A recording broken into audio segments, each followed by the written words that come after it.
Welcome, everyone. My name is Ryan Wolfe. I'm the president at Ability Ministry, and I'm so excited to be with you today. 1 o'clock my time, 8 o'clock your time. It's almost bedtime for you guys, but my day is only about halfway through. But so glad to be with you. I was so excited to see the uh, the videos that you guys sent of the young lady reading the memory verse for the Easter lesson. That was just a huge blessing for us at Ability Ministry and for many that we have been able to share that video with. So thank you for blessing us with that. In our time today, I just hope that as questions come up on just how to be effective in ministry, that I can do my best job to answer those questions.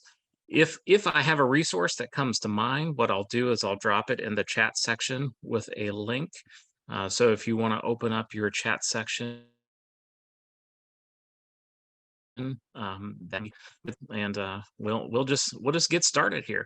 So anyone that has a question, feel free to raise your hand or just unmute and ask that question, and we'll hit the ground running.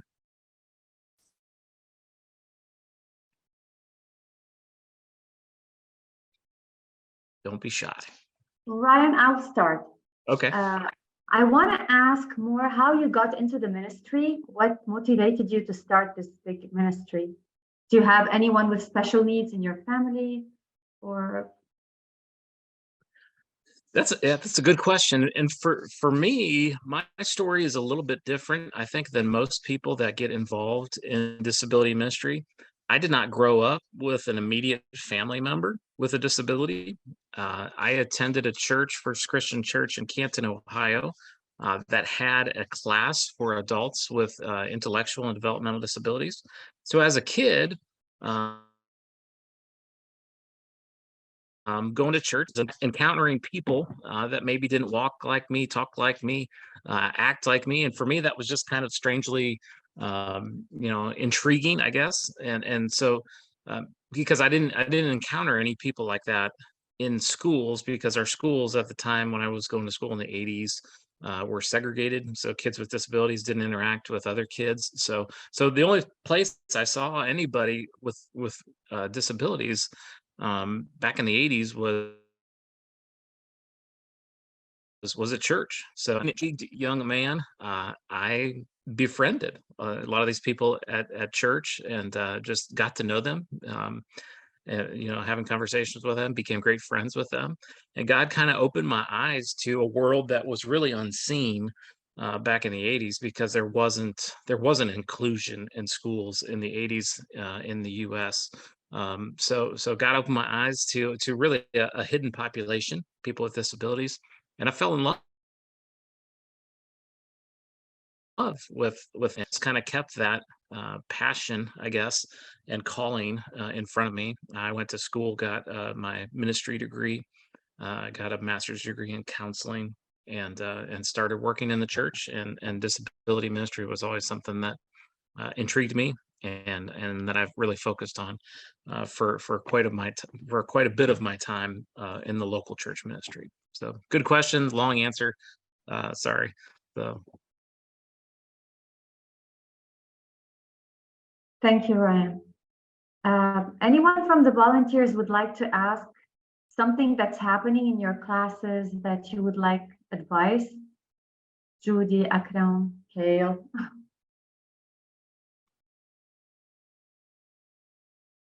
In fact, I have a question.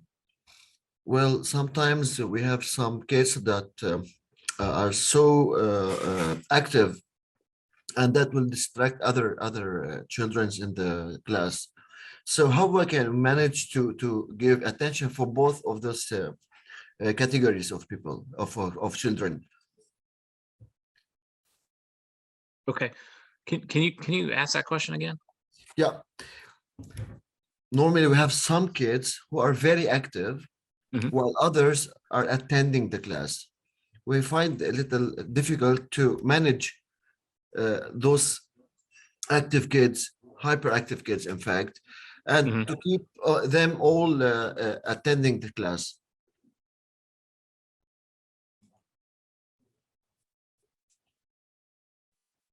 I think audio's cutting out on my end. I apologize. I think I heard the first part of the question. The first part of the question was we've got a mixture of kids, some very active, and that might maybe be disruptive, and try to figure out how to handle classroom management when you've got really active kids and other kids that are there. I'm hoping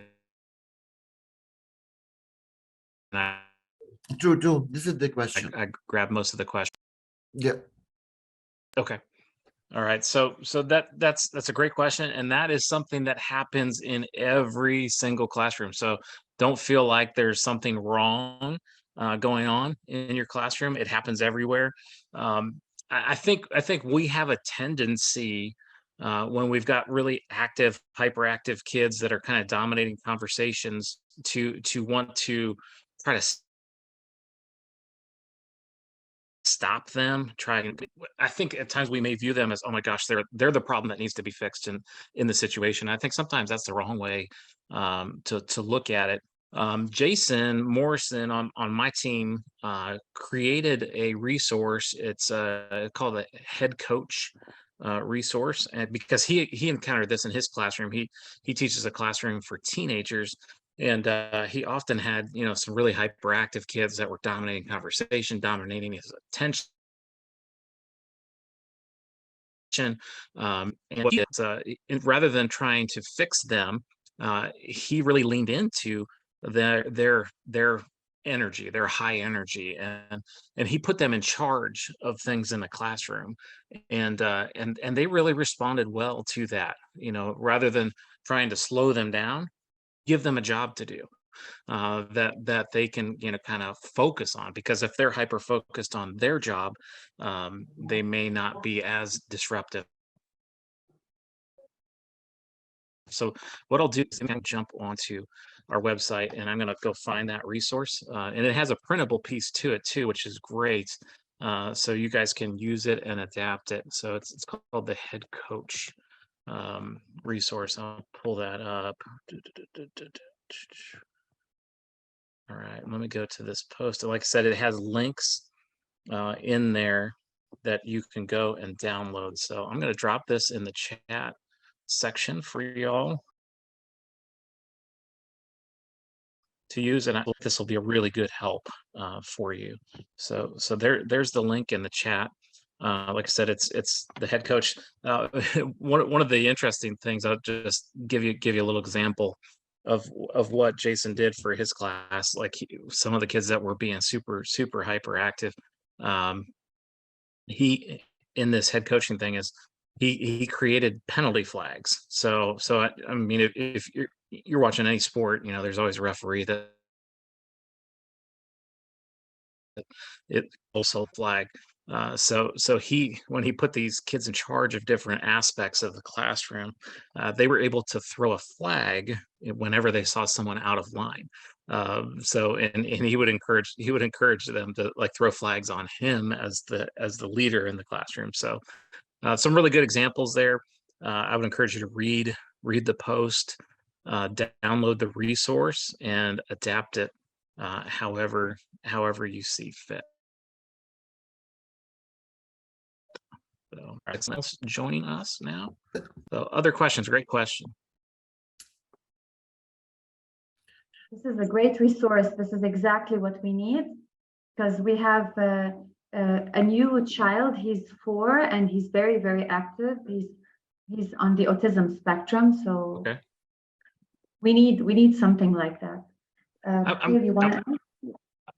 Before we jump on to the next question, I'm gonna put another resource in the chat section. Hello, This one is Wolfe. strategies for welcome. Thanks for joining us. I'm just dropping another link in the chat section. This is a resource called Strategies for Engagement. So the first one, the head coaching resource, is kind of how to interact with those kids that are very active. Strategies for engagement are just how to interact with everybody in general. So, kind of getting everybody going in the same direction and giving them some hands-on resources. So I think those two are grateful for you when it comes to keeping everybody kind of moving in the same direction without too much disruptions, hopefully. Thank you, Ryan. I want you to meet Mufid. He's our pastor. Welcome. Yeah, and he's okay. Thank you, Ryan. In fact, I have another question. Sure. How many teachers you recommend to have in a class? Have like 5 kids or five different types of kids? 5 kids. I would say the minimum that you're going to want to have is 2. You never want to have anyone flying solo. Obviously, you set yourself up for trouble if you've only got one person in the room. I think it's always good, if you've got a smaller class. I think two is probably is doable. 3 would probably be better. If you've got a situation with 2, you've got kind of like your head teacher and you've got an assistant. So you've got one person that's kind of moving everything along. The assistant and sitting alongside maybe one of those active kids, try to help them stay focused. In an ideal situation, you've got probably one volunteer for every 2 kids, if you're Mhm. looking at ratios. So if you've got 6, ideally you're going to have 3. And as the class grows, you got 10. It would be great to have 5. I think 2 to 1 is always a good kind of good goal to have. But uh, regardless of for accountability purposes. Okay.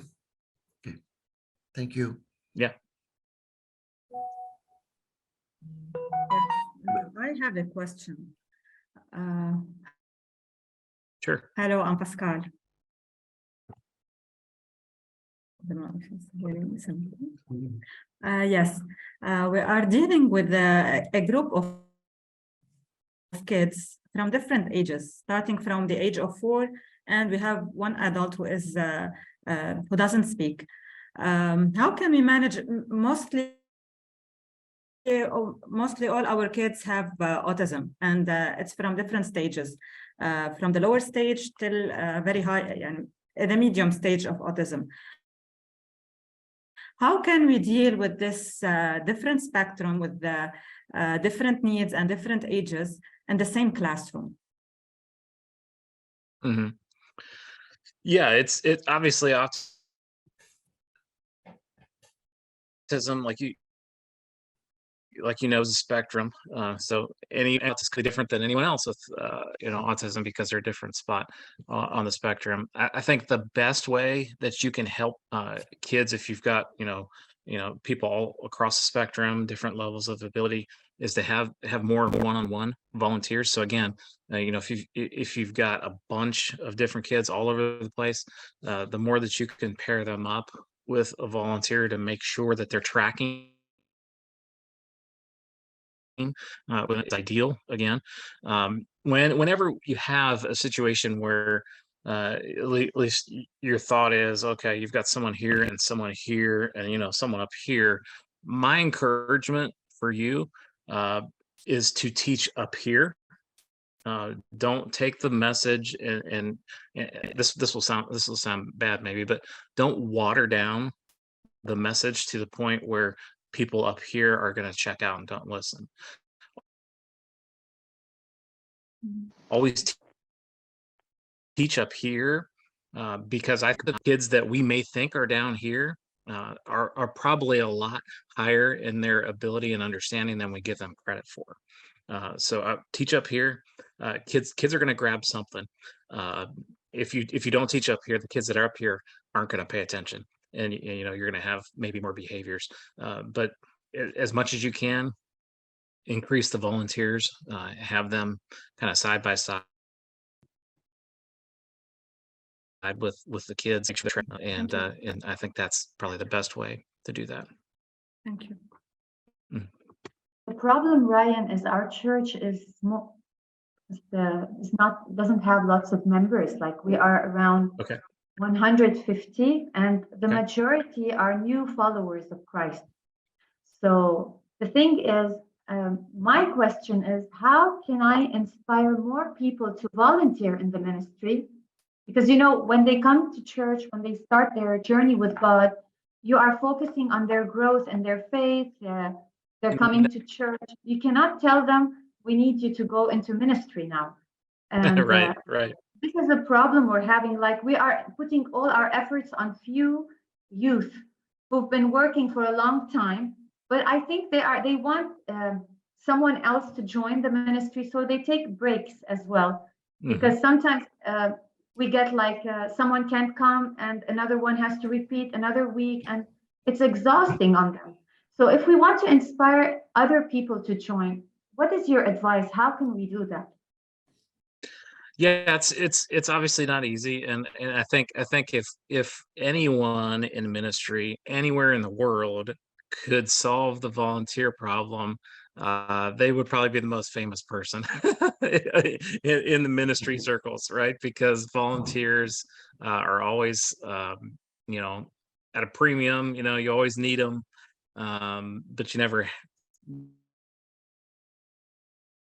never really have enough. Like you said, though, is key. uh, Working with other youth, especially if you've got younger kids, engaging, you know, the kids that might be in the youth ministry that maybe are in middle school, high school aged.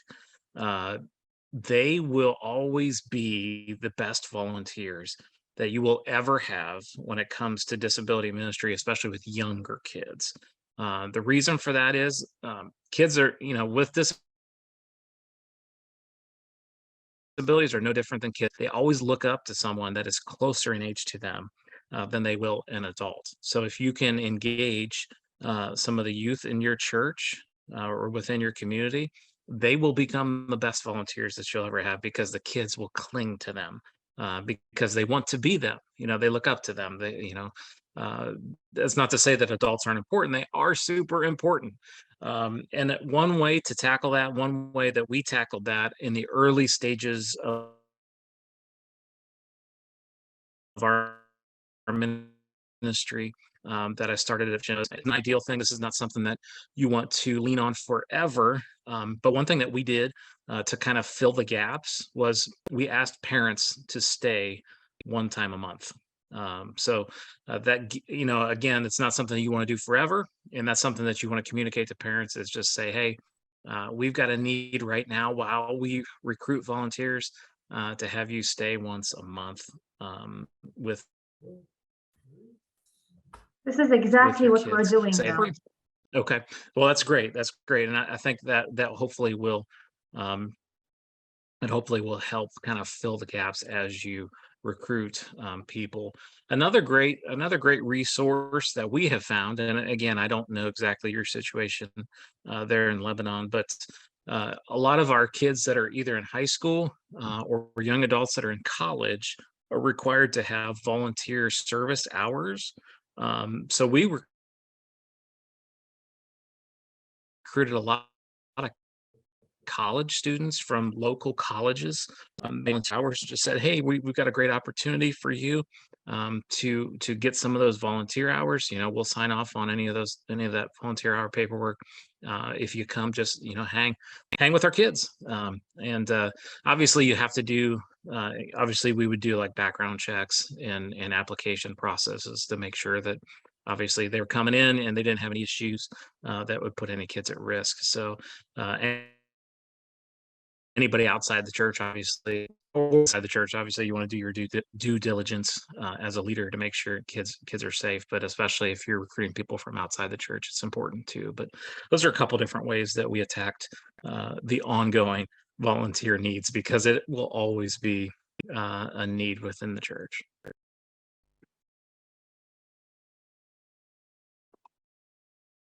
Other questions? Yep.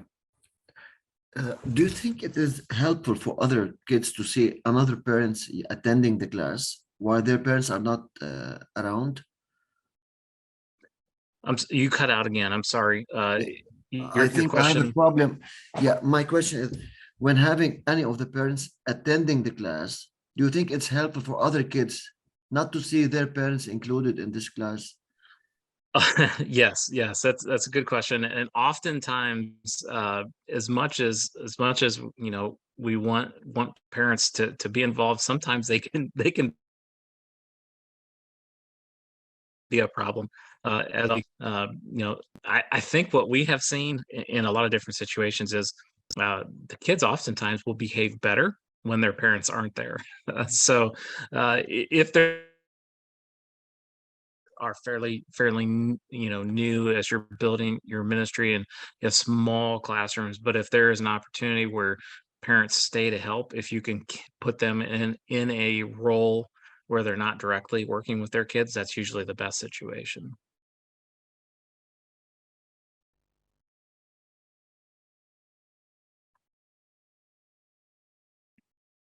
Yes, I have another question. Sure.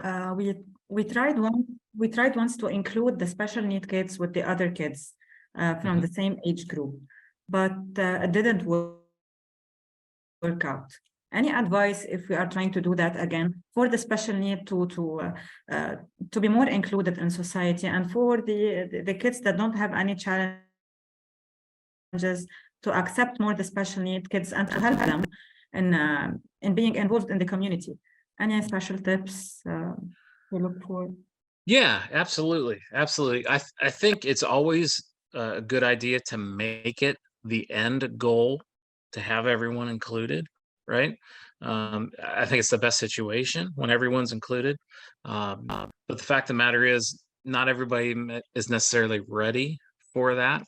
I think a lot of time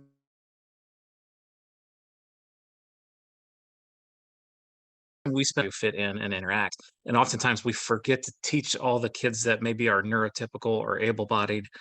We forget to teach them how to interact. So it's a two-way street where we need to educate both groups. Sometimes you do that separately. And I think as you're working with your kids, you'll find that some of them are more ready for inclusion than others. And you, as you work with those kids and parent, gauge what their desire is for levels of inclusion. And again, some of this comes down to having enough volunteers, but if you have some kids that are more ready for inclusion, work that in. Maybe they check in with your class, but during the morning, if the kids, and again, it depends on how programming goes there with your church, but maybe some kids in your disability initiative. So maybe you bring them into the service when there's music, and when the music ends, you take them out. So they're included for a period of time, but maybe not all the time. Maybe there are kids that really enjoy different activities, and maybe those activities happen outside of the large group time, maybe in a small group setting. So work them into that portion and bring them out. So um,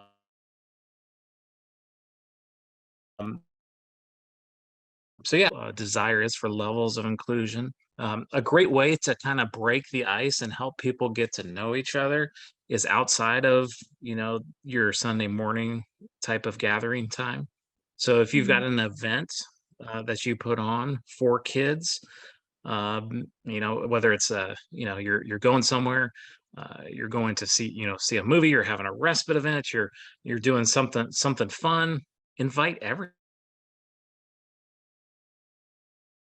just to be a part of it, to kind of share space together, and hopefully people will begin to build relationships by just being together. But I think sometimes that has to happen outside of Sunday morning, and then people will see that they're more alike than different, that they have the same interests that everyone else does, and hopefully that will help with inclusion. But yeah, I would do education both ways, both with the kids inside your disability ministry, but also Yes. One more outside, thing. facing outside of Sunday morning. Yeah. Sure. Do you have any material, maybe a short video, something very simple that we can show to the other kids to highlight the challenges of atypical people, or something, because we wanted to do something, but we want something visual, so the kids can grab the idea more than just talking it. Mhm. Exactly, or a lesson plan we can prepare for the other kids. So we The can, campaign at our I was gonna say we did something similar when we had a campaign at our church where we did something called More Alike Than Different, as far as like an educational push. Um, we did create a video for that. Uh, we did it on the adult level, so that might be. I'll grab that video and I'll post it in the link. It's obviously it's going to be a little bit different. Uh, because of the ideas on how you can even do that. Um, let's see. So let me go to this. I'm gonna grab this link and I'll drop it in the chat. It'll give you some ideas, maybe uh, a video, a more alike than different campaign that would help you guys see. In the video, you're there's some adult content. I'll put it away. What adults like and what interests them. So I don't know that this would be the best video to show your kids, but it might give you an idea on um, how to create something very similar for your kids. You could even do your own thing, and then let's see. Let's see. Um, we did have actually my daughter created a more alike than different disability awareness at public schools. So in her school system, so I'll drop the link to that post as well. Um, there's some really good books in that disability awareness kit. I'd have to pull out the book titles. I don't think the book titles are in the post, uh, but those would be good as well. So hopefully those two resources will give you some ideas on education and awareness.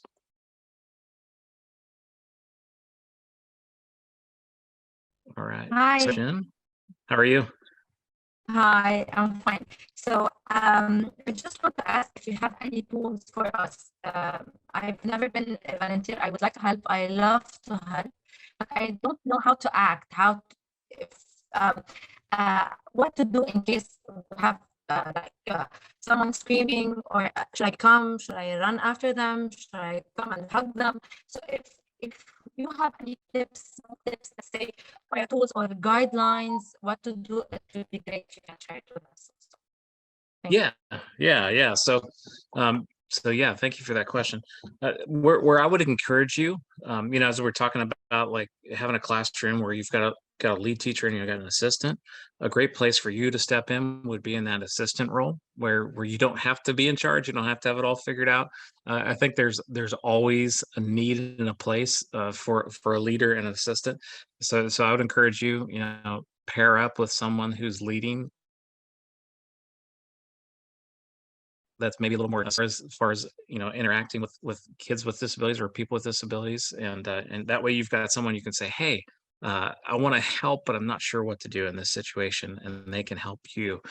We do have a couple of different kind of 101 level um, resources, and let me grab those and drop those in the chat as well here. So one of them is uh,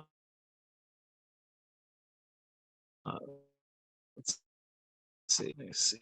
Hopefully my all right. So yeah, we created a resource called kind of 30 wrong assumptions about disability. And these are good, just kind of like I said, 101 level things that maybe we think about disability and wrong. So that one's in the chat. So 30 wrong um assumptions about disability. The second resource that I think is good for everybody, whether you're new or not, is ability etiquette. So those will kind of answer those questions that you've got, like what is let's see. Of course, I spelled etiquette wrong. Let me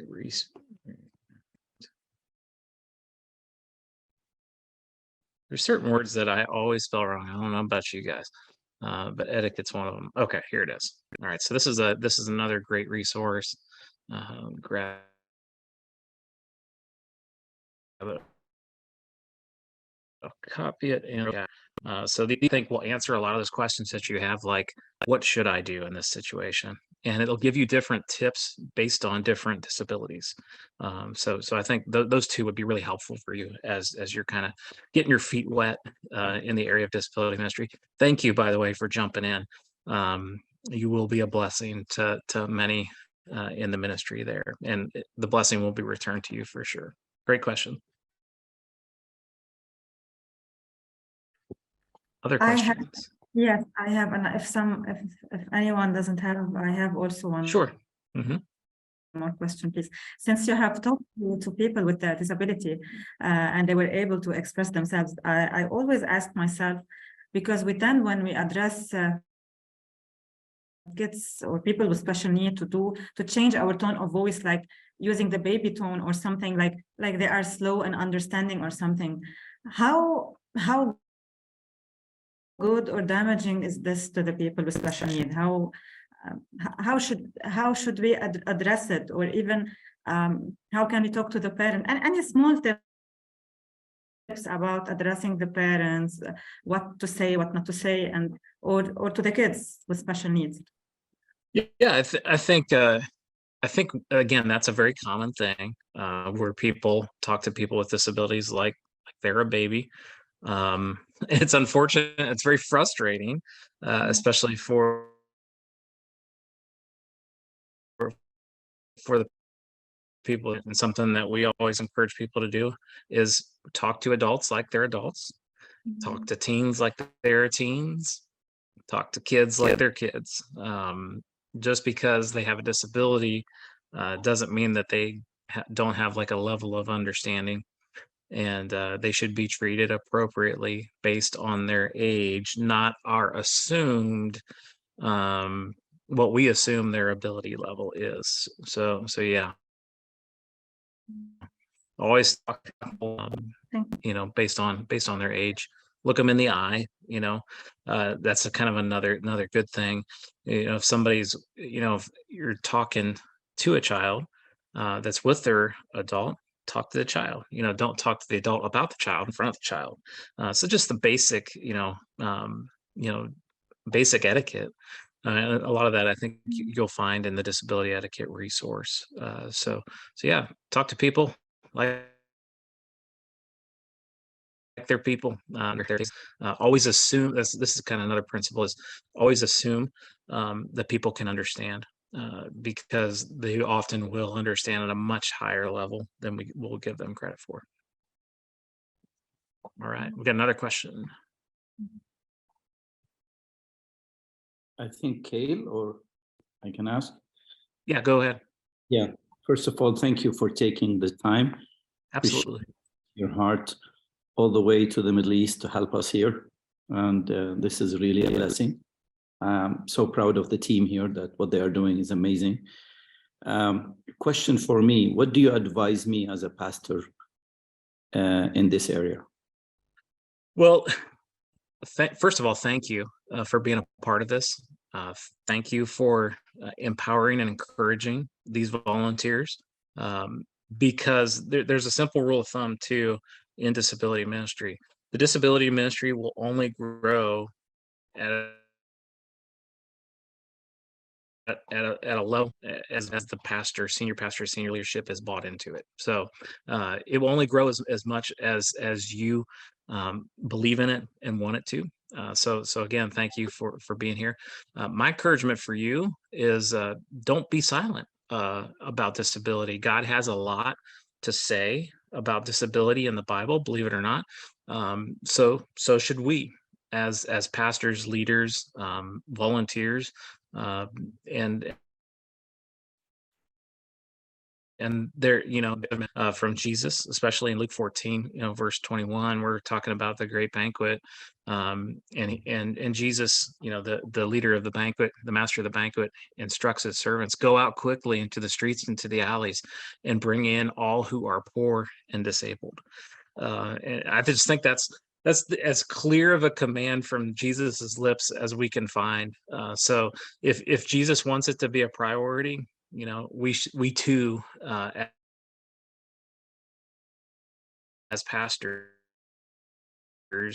leaders, should was at the heart of Jesus. It's at the heart of God, as it should be with us as well. So I would speak about disability, from the pulpit. I would encourage, the leaders, and do everything you can for inclusion. So I'll drop another resource in the chat section here.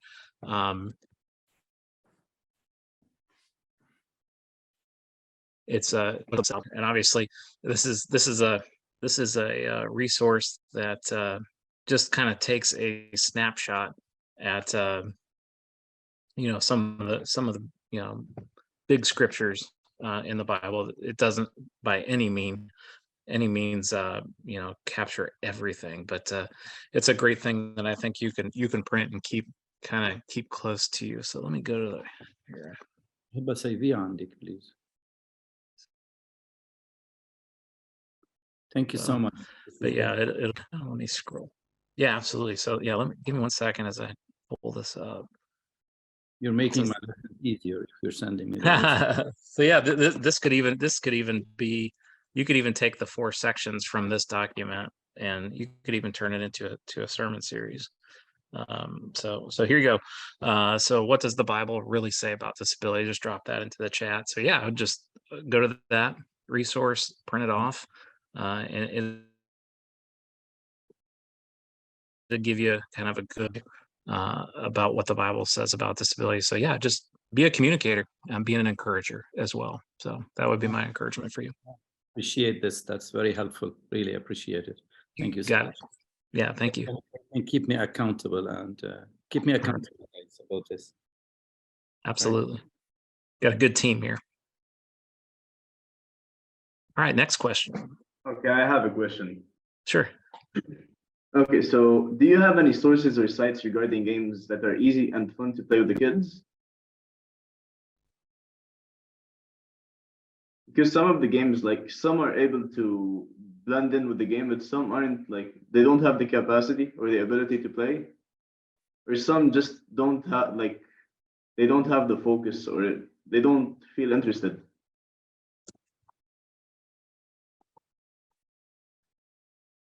All right. So you were breaking up quite a bit there, but you were saying about I can send the message if you some kids being able to focus on games and different things, and other kids kind of not being able to track on that. Did I capture that? kind of, yes. Okay. All right. All right. So easy. All right. I'm going to drop another resource here in the chat to kind of help with that question. And one of those, we had a very similar question from a church not long. Hey, what can we do? We've got like an hour or so to fill in time, and we went through the lesson in 15 minutes and we're panicking because we're not sure what to do. So help us with games and different things that we can do with kids with disabilities. So we created this resource called Fun Time Fillers for teaching disability ministry. I think there's a short video, and within that link they print out ideas on different things you can do as far as games and resources. So I'd encourage you to maybe watch that video and download that. Again, different games and different ideas for teaching using kind of hands-on manipulatives. Hopefully will be helpful for you. So I hope that'll answer your question. If not, feel free to Thank you. I have another question. I hopefully point you in the right direction. Sure. Okay, so there are these 2 kids, one which is around 8 or 9, and another which is an adult around 26 years old. And like basically sometimes when we're, like for example, we put a music video to dance while praising and singing, like they start like hugging. I don't know if that's a good thing or a bad thing, because I believe that it's kind of wrong because they're losing focus and the whole time hugging is pretty. I don't know, to be honest. I want to ask you. Sure. Yeah. Yeah. One of the things that we encourage when it comes to hugs and personal touch is rather than kind of the front to front hug where things are lining up that shouldn't line up and touch. We always encourage to do the side hug if you're going to do if you're going to have contact. Kind of the best way is just to, hey, let's do side hugs. Let's do Mhm. fist bumps, let's do handshakes or something like that. But yeah, my encouragement is always let's avoid kind of the front to front hug because you don't want any reason for anyone to think, oh my gosh, this might not be appropriate. Another thing that we always encourage is not to have lap sitters. So if you're a ministry leader, you don't want a kid sitting on your lap. Because again, different things lining up get you in potential for trouble. So, so yeah, I would always emphasize, fist bump, elbow bump, cool. But let's make sure we allow everybody to have appropriate personal space. Thank you. Mhm. Thank you. There's another resource where I do touch on that just a little bit. I'm going to grab that just real quick. I think it's called "It Is Okay to Say No," and that's kind of a hard thing in ministry. But yeah, let me pull this. And again, there's a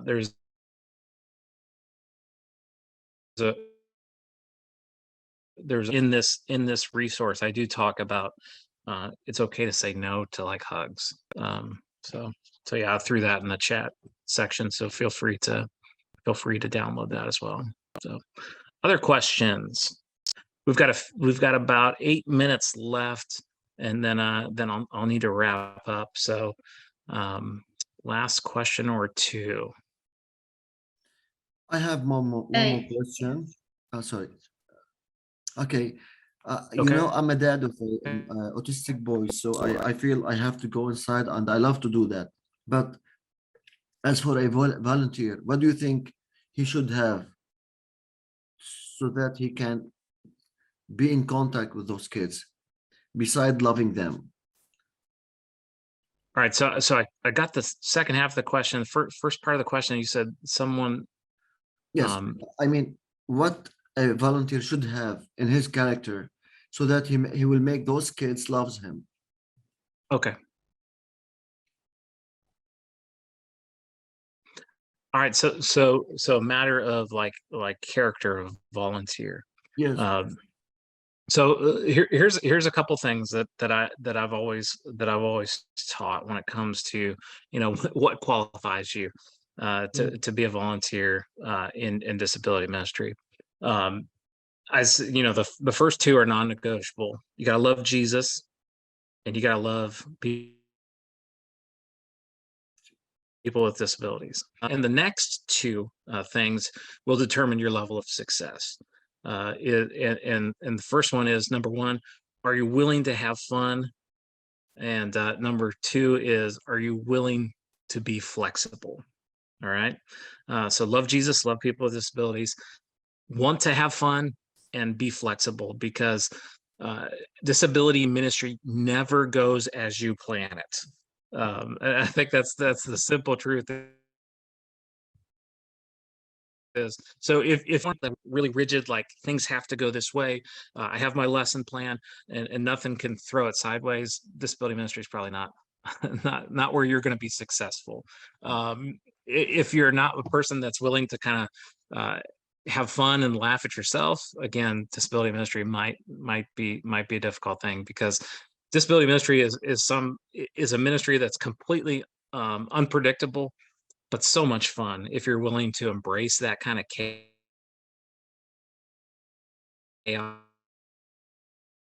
and be flexible. I think are always the four things that I always preach as far as things that would qualify you to work in disability ministry.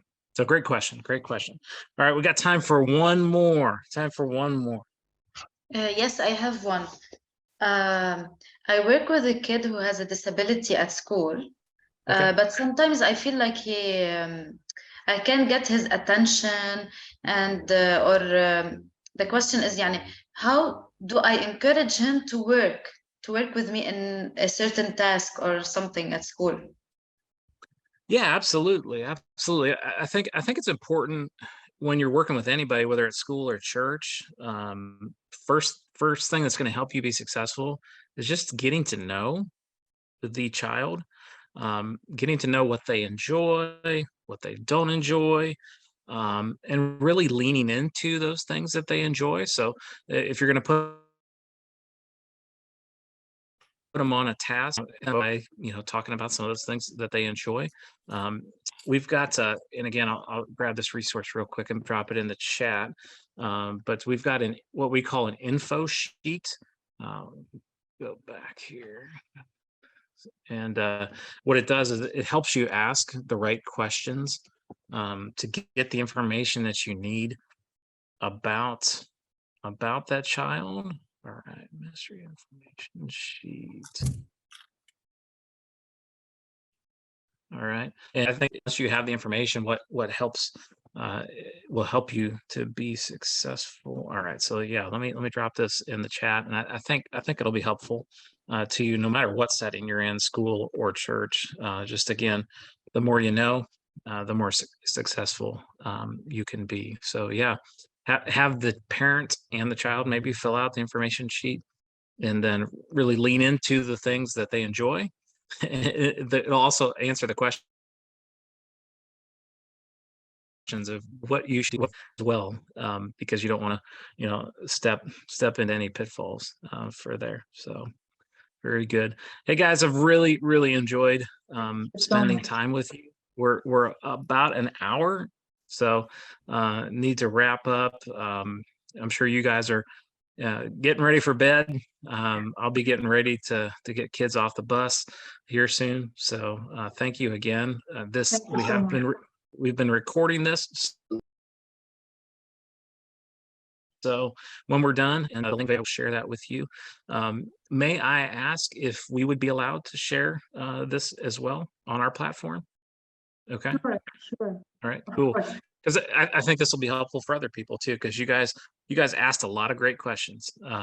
And hopefully the resources that I've shared with you will be helpful in answering some of those questions beyond just our time here. Thank you. As you continue to have questions, don't hesitate to contact us. We'll promise to be back to you within 24 hours, especially with the time change. But may God bless each of you, and thank you for taking some time to hang out with us tonight. One other thing before I sign off here that I would love to be able to share with you. I know you guys have used our Easter curriculum for children's ministry, and I know there's some issues with the value of the dollar there in Lebanon, and being able to bless your ministry with. By the end of April, we should have finished our children's curriculum, like a full year cycle of it. We're wrapping up editing the final series. What I'd love to do for your ministry is make that full year of curriculum free for you guys. I just think that would be a huge thing for you. You guys are a blessing to us. We want to make it as easy and possible for you as we can.